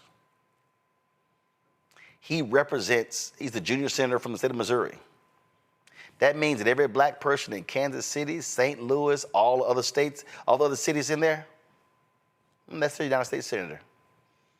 And what he is saying to them, I don't see y'all as American. If you're Latino in Missouri, he's saying, I don't see you as an American. The only people I see as American are the white folks who are descendants from the white folks who came here. As Rebecca's already pointed out, that actually, in fact, he doesn't include his dumbass. But he surely has adopted their white nationalist language. And this is why we keep telling y'all, when you don't vote, that's who wins. When you sit elections out, that's who have power. The best way to get back at an Eric Schmidt is to send his ass packing and show him what real power looks like. Black power, brown power, non-white power. And then we can say, how about them apples, Eric? You said it wasn't for us, but we sure sent your ass packing. Let's see if we actually do that. Shalom, let's talk about another Republican. This Republican, living in an upscale residential high-rise in D.C., owes lots of money, stopped paying his bill. They evicted his ass. I'm talking about Florida Republican Congressman Cory Mills, accused of harassment, assault, stolen valor, invoking a procedure. So all this going on. So Congresswoman Yvette Clarke was like, hey, man, what's going on here? Now, let me help y'all out. What's crazy about this here, okay? The Washington, D.C. Metropolitan Police Department wanted to file charges against him. The U.S. attorney said, nah, we're not gonna do that. So now all of a sudden, case closed. Really? What's going on? I'm not understanding what's going on. Now, Republicans, they want to censure New Jersey Congresswoman LaMonica McIver, who faces charges resulting from a clash with officials at an ICE detention center in New Jersey. But why are they so quiet about one of their own? So Congresswoman Yvette Clarke was like, I got a few things to say. For what purpose does the gentlelady from New York seek recognition? Mr. Speaker, pursuant to Clause 2A1 of Rule 9, I rise to give notice of my intention to raise a question of the privileges of the House, in the form of a resolution as is follows. Whereas Representative Cory Mills has on several occasions conducted himself in a manner that reflects discredit upon the House of Representatives. Whereas on February 19th of 2025, Washington, D.C. Metropolitan Police Department officers were called to resolve a private matter at Representative Cory Mills' residence, where officers were called to the 1300 block of Maryland Avenue Southwest around 1:15 p.m. for the report of an assault. Whereas the police reports obtained by NBC4 Washington confirmed that the Washington, D.C. Metropolitan Police Department was investigating Representative Cory Mills for an alleged assault of a 27-year-old woman that took place on February 19, 2025 at the residence of Representative Cory Mills.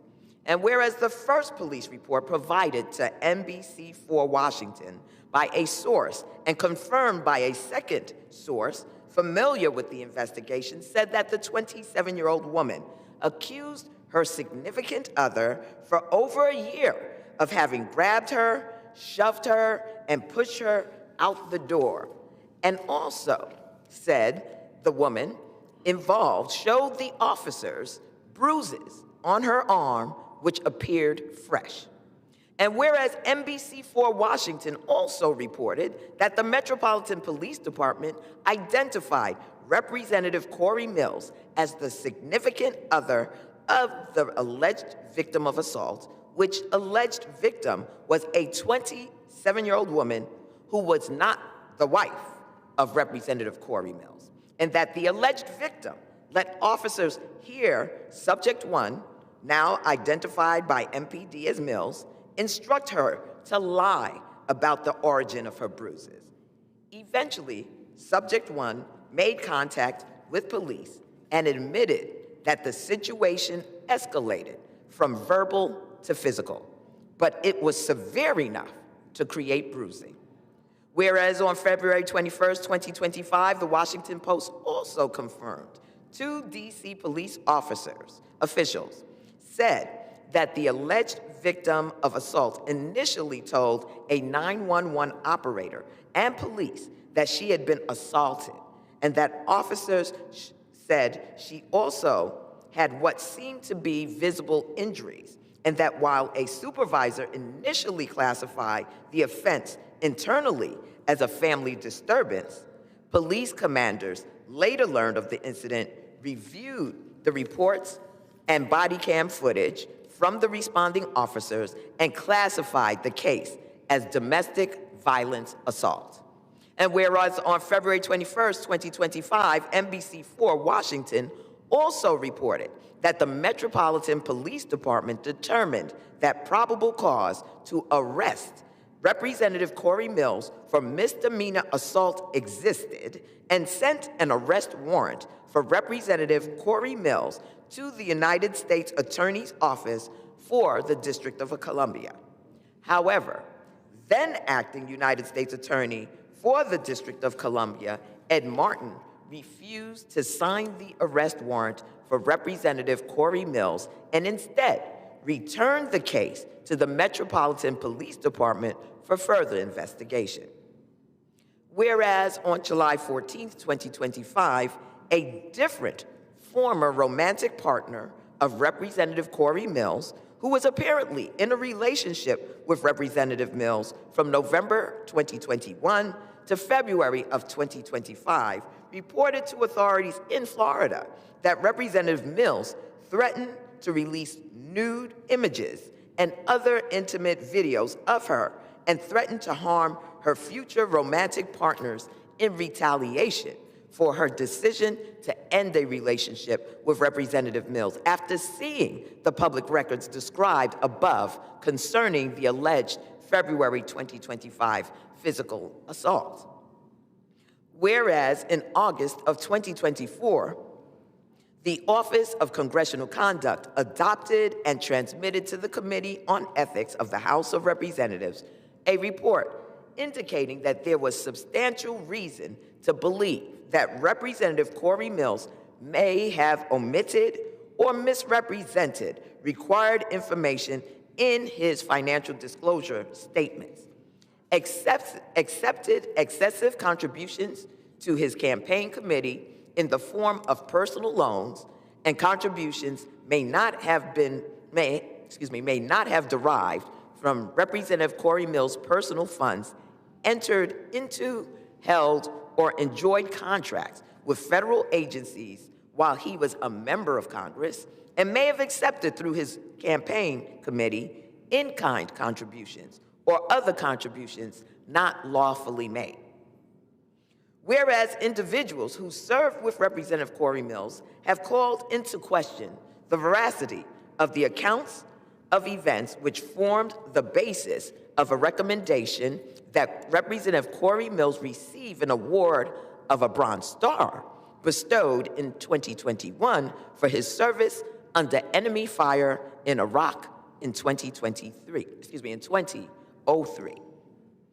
Whereas in August of 2024, Representative Cory Mills provided the Daytona Beach News with documents purporting to prove that he earned a Bronze Star with heroism, including a Department of Army Form 638 recommending Representative Cory Mills for a Bronze Star, which includes a signature from then Army Brigade Commander Arnold N.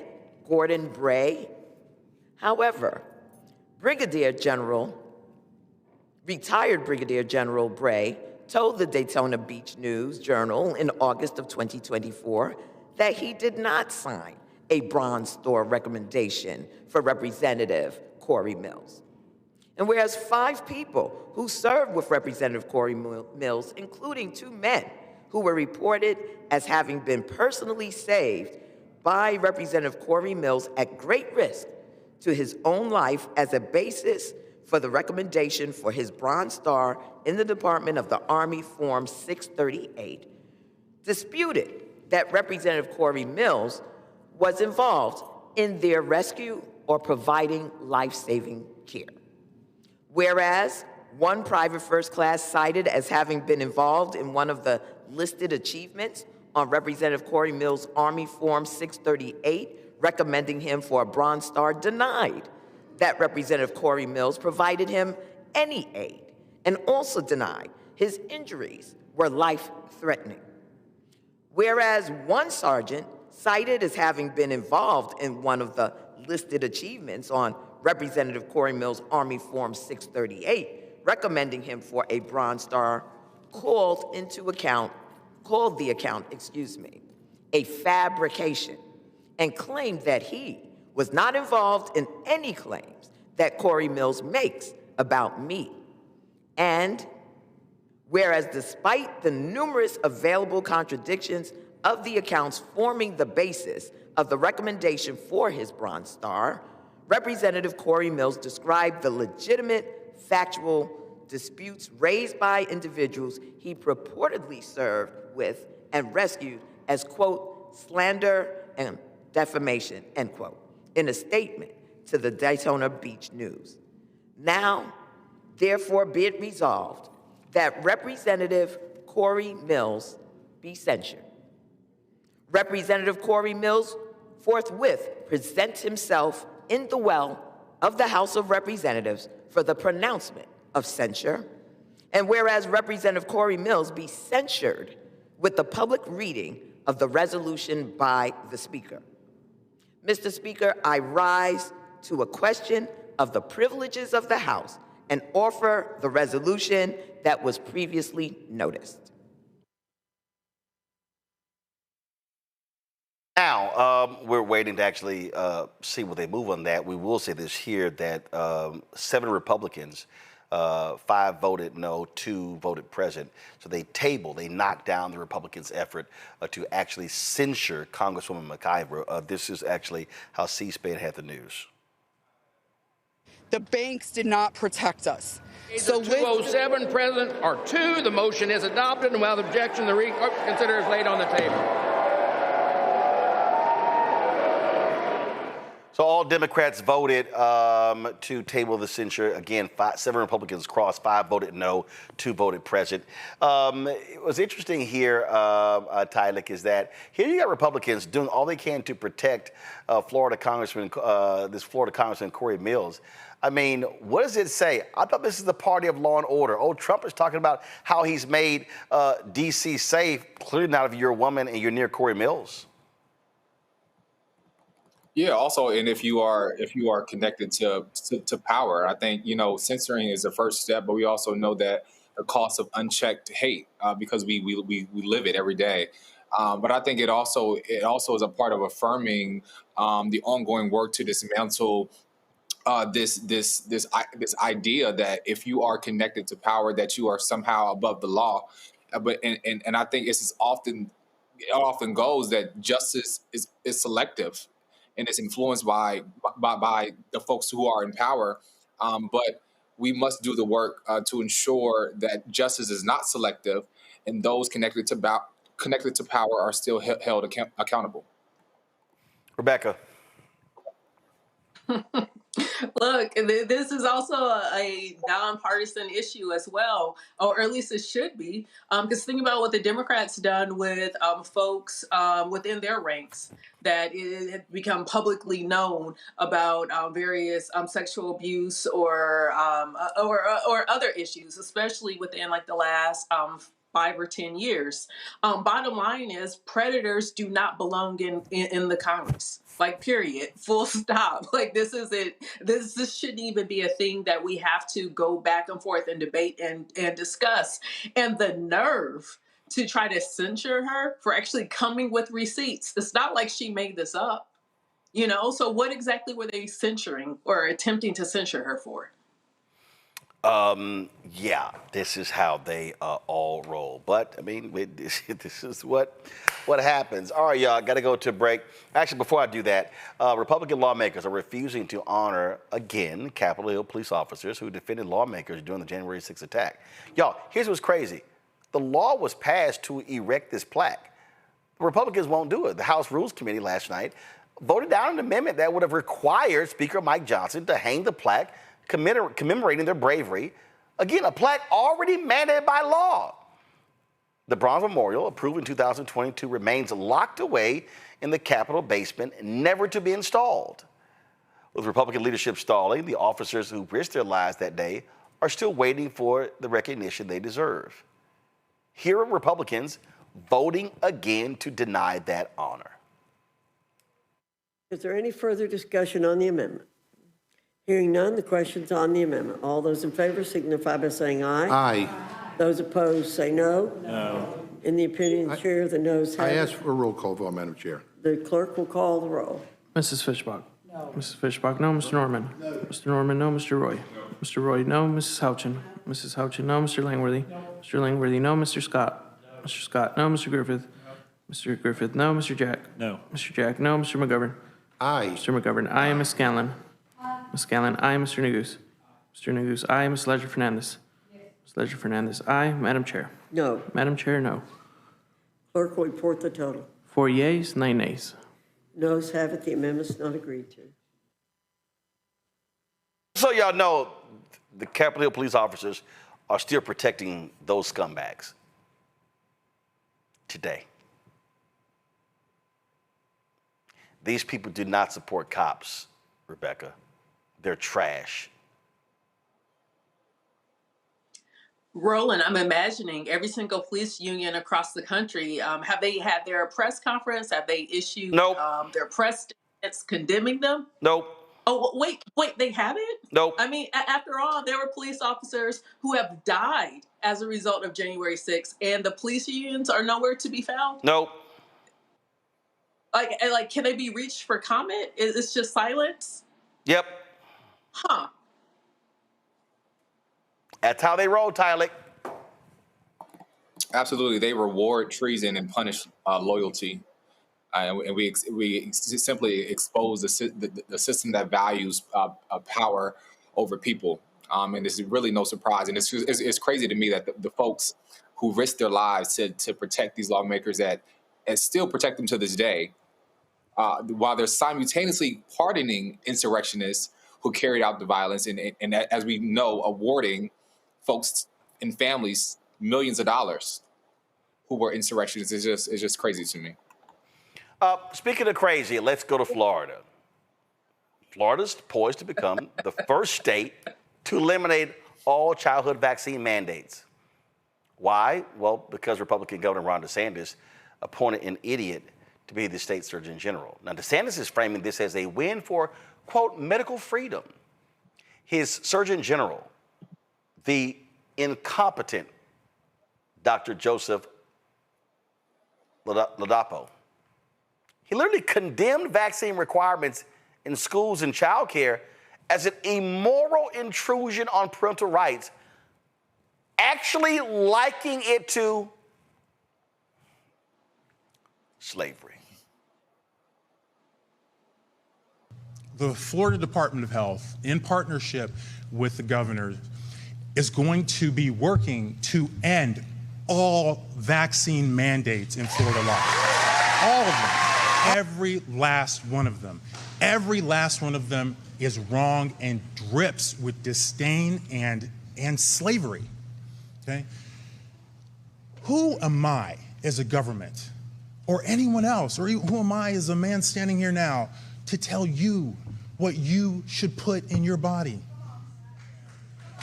Who am I to tell you what your child should put in your body? I don't have that right. Your body is a gift from God. What you put into your body is because of your relationship with your body and your God. I don't have that right. Government does not have that right. They want you to believe they have that right. And unfortunately, they've been successful. They've been successful.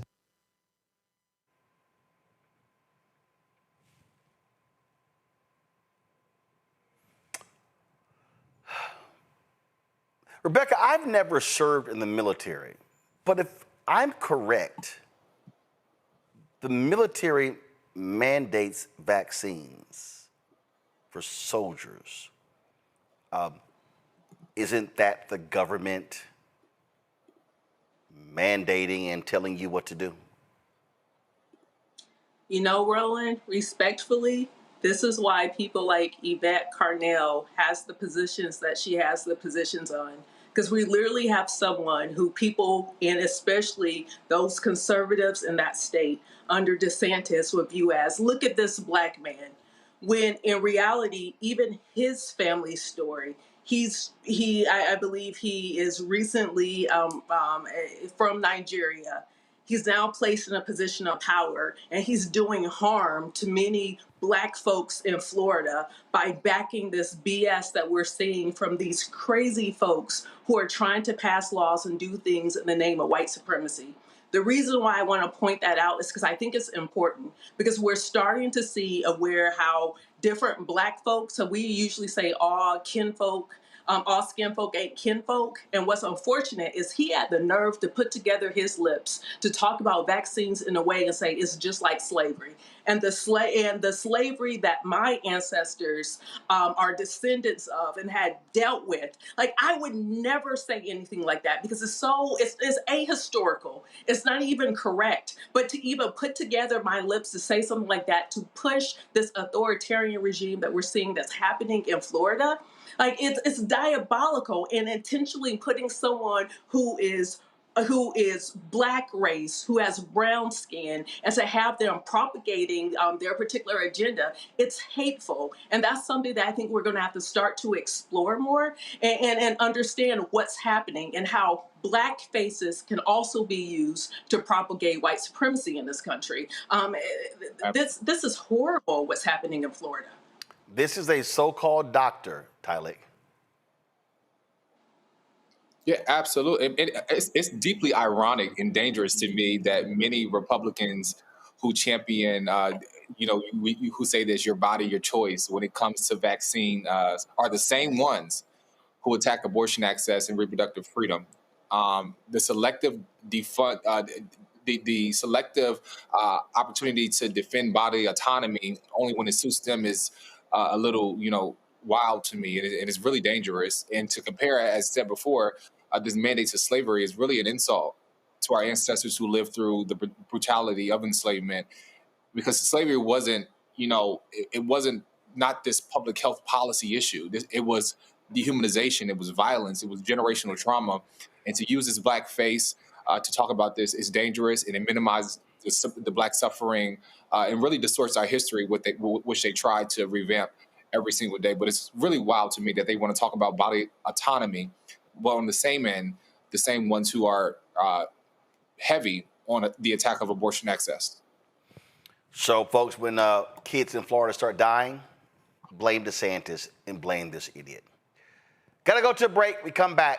Time for our Tech Talk segment. You're watching Roland Martin Unfiltered right here on the Black Star Network. Don't forget to support the work that we do. Join our Brina Funk fan club. Goal is to get 20,000 of our fans contributing on average $50 each a year to raise $1 million. Our anniversary, 7th show anniversary is tomorrow, and 4th network anniversary is tomorrow. So in honor of our anniversary, your gift will be appreciated. To give you a Cash App, use the Stripe QR code. You see it right there, Cash App. The Stripe QR code. PayPal, R Martin Unfiltered. Venmo, RM Unfiltered. Zelle, Roland at RolandSMartin.com. Roland at RolandMartinUnfiltered.com. Check some money order. Make it payable to Roland Martin Unfiltered. Send to P.O. Box 57196, Washington, D.C. 2003 7-0196. And of course, shop BlackStarNetwork.com for our Roland Martin Unfiltered gear. You can get it right there on the website. That's right, our merch, shop BlackStarNetwork.com. And of course, support the black-owned products. Give me a wide shot. You got our black-owned products on my set right here. You see right over to my right. And so all these products here are on shopblackstarnetwork.com. Go to the site, check it out. I'll be right back. On the next Get Wealthy with me, Deborah Owens, America's Wealth Coach, we talk about the principles of mindset, strategy, and execution. This week, we're adding a fourth, faith. You're going to hear from a mother and daughter duo who are helping thousands of Black women build wealth, all through their faith. You are more than you can ever imagine. Not just obtaining things to show that, but seeing yourself. Making your faith work for you. That's right here on Get Wealthy, only on Black Star Network.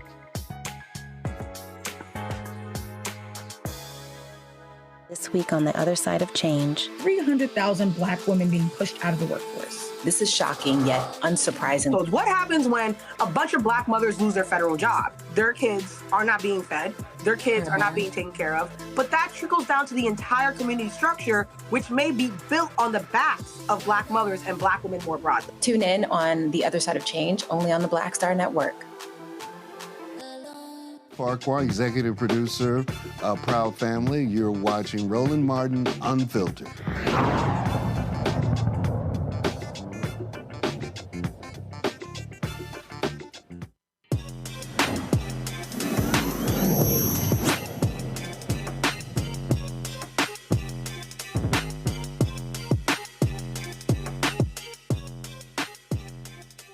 Across the country, more families are turning to homeschooling, especially African Americans. That's right.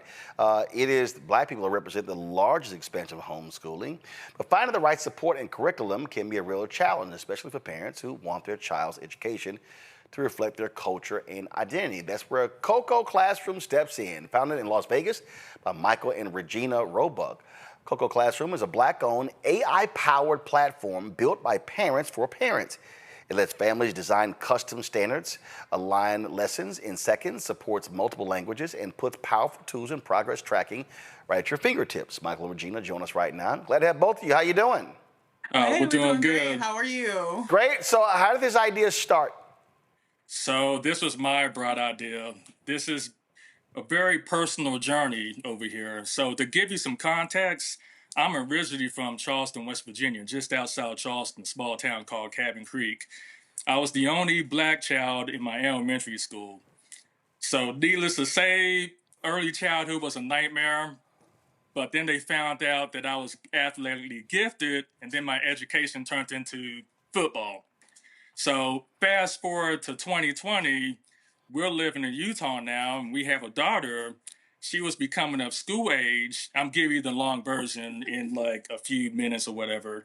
And the demographics was similar, and I made a conscious decision. There is no way I'm sending my child to school in this type of environment. Fast forward 2-3 years after that, and several virtual academies we had signed up, I wasn't too happy with what I was seeing. And I realized I did not like the software that I was using even more. And that's what drove me to build Coco Classroom. All right, so walk us through exactly what is it? What is Coco Classroom? Is it an app? Is it a software? What is it? So Coco Classroom is I would say it as an AI-driven, parent-led, student-centered educational platform that allows parents like us to actually create our own courses, create our own curriculums. We use AI as an assistant to help guide us through that process every step of the way. Okay. And how long did it take you to put this together? Well, disclosure, I'm a software engineer by trade. Most of my career has been spent building, actually in the mobile development realm, iOS and Android. This wasn't my first time in the rodeo, but this time around I decided when I built it, let's build a website first because there were some lessons learned from the first time around. I figured 1 hour a day, every day for maybe 6 months. That was it. It didn't take me too long. Okay. Because I've been doing this for about 20 years, so. Gotcha. Initially, we had another app that it was previously, and then we moved on to this one to improve on that app because my daughter was learning way too fast, and we were trying to keep up with her. Gotcha. Questions from the panel. Tyler, you're first. Yeah, thank you all so much for joining. My question for you would be measuring impact. Like, how do you assess whether students using your platform is not only academically successful, but developing the critical thinking skills and cultural pride and social emotional learning that you all are pushing? That's an excellent question. We will use our own story to answer your question. So one of the things that drove us to building our own platform, our daughter was actually falling behind as we were going through these virtual academies.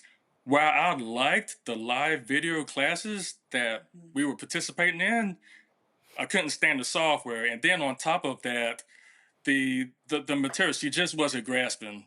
And I decided to take matters into our own hands.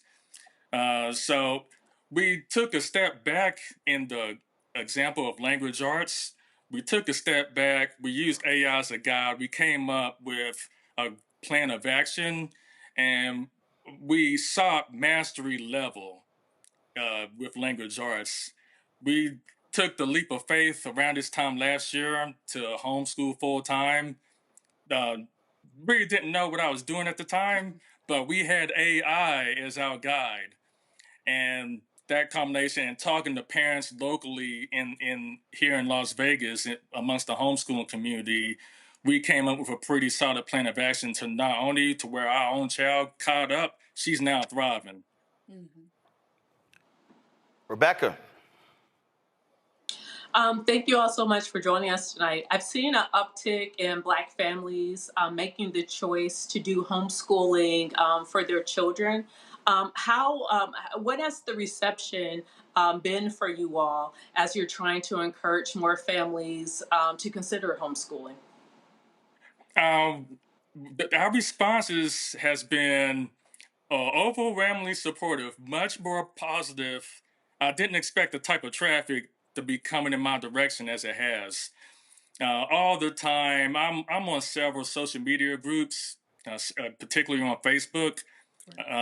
Black Homeschoolers United. We'll give a shout out to y'all. A lot of parents, I'm seeing more and more parents that begin to pull their children out of schools for various reasons, and they're looking for an alternative where I just happen to have an option. We actually assisted in helping a few parents actually set up their own curriculums together. We have to watch out because the state guidelines and standards, it varies from state to state. So we have to keep that in mind. For those homeschooling families who's interested in this type of educational experience, I cannot stress enough, check the state's guidelines and standards because they vary. Here in Nevada, it's pretty much the Wild Wild West. You can do whatever you want here. They have some standards and guidelines, and I made sure in our case to greatly exceed whatever they have on the books. So what, in terms of, so with this, how many parents are using this? How many folks have you actually signed up? And is it a subscription? Is it a monthly? How does that work? Yeah, so right now there's a 30-day free trial period available to parents. We signed them up more or less as self-learners so that they can evaluate the platform and make a decision whether or not Cocoa Classroom's a good fit for them.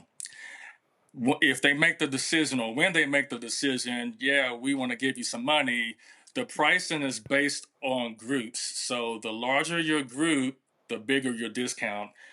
Families, $89.99 a month gives you access to everything. You can do whatever you want. You're entitled to add up to 2 additional adults, up to 5 children. I lost my train of thought. Help me out. It is based on K through 12. Yes, K through 12. Correct. Since last week, my gosh, I checked the stats this morning. We're pushing, I'd say probably 160 families have signed up within the last week, much more than what we expected. I was expecting a slow, steady pace to where we could just take our time. No. Didn't happen at all. It pretty much exploded. Yes, and shout out to them. We appreciate you guys going on this journey with us. Thank you. Okay, so if folks want to get more information, where do they go? CocoaClassroom.com. COCOA. Yeah, our shirts. CocoaClassroom.com. So here are all your social. No, put it back up, guys. It was too quick. Come on, put it back up. Thank you. So this is how you can reach them on Instagram, Facebook, LinkedIn, YouTube, Pinterest, and what the hell is that last one? Is that what is that? TikTok. That's TikTok. Gotcha. All right, that's the last one. So that's CocoaClassroom.com, all the social media. And Michael and Regina, I appreciate it. Good luck. Thank you, Mr. Martin. Thank you so much for having us. You have a great day, sir. All right, thanks a bunch. All right, folks, that is it for us. Let me thank Ty, Lake, and Rebecca for being on today's panel. Thank you so very much. Appreciate y'all always being here. Don't forget to support the work that we do, folks. Our anniversary, our 7th anniversary of Roland Martin Unfiltered is tomorrow. It's tomorrow, right here. And, of course, tomorrow's the 4th anniversary of the Black Star Network. So your support is critical to the work that we do here. We've had 36,000 donors since we launched. We're going to update the list tomorrow. 36,000 people that have donated since we launched. We want you to join that list. And so if we can get folks to hit our goals to raise $1 million between now and December 31st as an anniversary. So if you want to support that work, please do so. And if you want to utilize Cash App, you could do so. Of course, you got the QR code right there. For Stripe, you can see it. PayPal is R Martin Unfiltered. Venmo is RM Unfiltered. Zelle, Roland at RolandSMartin.com. Roland at RolandMartinUnfiltered.com. If you also want to send a check and money order, P.O. Box. First of all, make it payable to Roland Martin Unfiltered. P.O. Box 57196, Washington, D.C., 2003 7-0196. Again, P.O. Box 57196, Washington, D.C., 2003 7-0196. If you want to, of course, support the work that we do. Download the Black Star Network app, Apple phone, Android phone, Apple TV, Android TV, Roku, Amazon Fire TV, Xbox One, Samsung Smart TV. Be sure to get a copy of my book, White Fear, How the Browning of America is Making White Folks Lose Their Minds, available. Bookstores nationwide. Be sure to get our Roland Martin Unfiltered Black Star Network swag. You can go to, of course, shopblackstarnetwork.com. Shopblackstarnetwork.com to get our shirts, our T-shirts and wall art, mugs, and all that good stuff. So go to there. Also, go to shopblackstarnetwork.com to support our black-owned businesses. All the products you see right here on my set, you can actually go to the site to get these products right here. Shopblackstarnetwork.com. Support our black-owned business. Hashtag Black Business Matters. And, of course, be sure to get the Fanbase app. Download that app today. And, of course, if you want to invest, go to startengine.com/fanbase. Folks, that's it. I look forward to seeing y'all tomorrow right here. The 7th anniversary of Roland Martin Unfiltered. We're going to have several of the guests who actually were with us on our first show, including Bishop William Barber, Linda Sarsour, and others. We're going to have folks in the studio. Looking forward to a great conversation on tomorrow's show. Folks, that's it. I'll see y'all tomorrow right here, Roland Martin Unfiltered on the Black Star Network. Holla!